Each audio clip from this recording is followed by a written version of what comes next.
Hello, my name is Ricky Woods. I've been a high school football coach for 26 years. I've been a head coach for 19 years at 5 different institutions. I'm proud to have the opportunity to speak to you today. I'm going to speak about something that I really believe in. If I can go out and pick a team, I've always wanted to pick people that can run the eye offense. And part of this eye offense, which I think is the main part of the eye offense, is the misdirection out of the eye. We stole the misdirection out of the eye actually from the straight tee. The straight tee is probably 50 years old, but it took 4 backs in the backfield.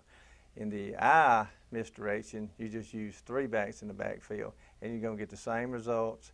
Plus, you get an extra receiver out to the boundaries, and then you're going to have to you'll widen the defense out, and you're going to have more room to run in between the tackles and counter sweeps, etc. So I think it's just a lot better out of the eye. I've had the opportunity to play for 9 state championships. We've won 6 of them, and the misdirection out of the eye was probably the main series of all 6 state championship games that we've won. And at this point, I'm going to go ahead and talk about it.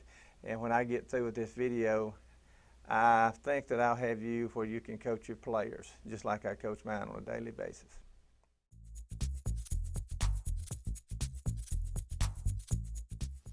The first thing I want to talk about is the players, the personnel. What I look for when I'm going to run the misdirection out of the eye. First of all, your quarterback, I look for somebody that can throw the ball some, but I'm really looking for more of a tailback athlete type player, because you can run it without this type of player, but you're going to be a lot better with it. The fullback, we're really not looking for a big power guy, somebody that's going to knock people over, roll them over. We're really looking for a better runner. They're a good, tough, solid player. Of course, in anything, the faster that any of these 3 are, the better we like them. But you don't have to be necessarily be a blazer right here. Somebody that's just going to be a pretty good athlete. Your tailback, if we want a typical tailback, no matter what we run, probably we get our best athlete right here, if it's not here, because you're looking for the same 2 things in these people, but the one that can throw the ball is the one that's going to be your quarterback. Also, one of the advantages of running the misdirection out of the eye is that you can always figure out which one your best player is, and he can get the ball most of the time. I've had years where my quarterback was my best player. Of course, he had a higher percentage of carries than the fullback or the tailback. I have had it where the fullback actually was the best runner, so I was going to run the trap a little bit more. And then if your tailback's the best, then the tailback should get the ball the most. That's just just using common sense. But you can do this because all 3 of them's going to be able to touch the ball. In this the misdirection, we try to create an illusion. If it's we're going to talk about the fullback trap, we're going to talk about the tailback trap, and we're going to talk about the quarterback spinner, which I'll refer to as the counter sweep. And we want to create an illusion.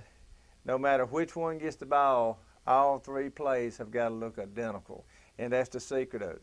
I've always told my players that 1 good fake is worth 2 good blocks. And it's a lot easier for these guys to fake than these guys up front. They're killing themselves trying to make them a hole. One of the secrets to installation is that we don't use any landmarks. When I first started coaching, I've coached the eye for 19 years. And actually I was doing it wrong.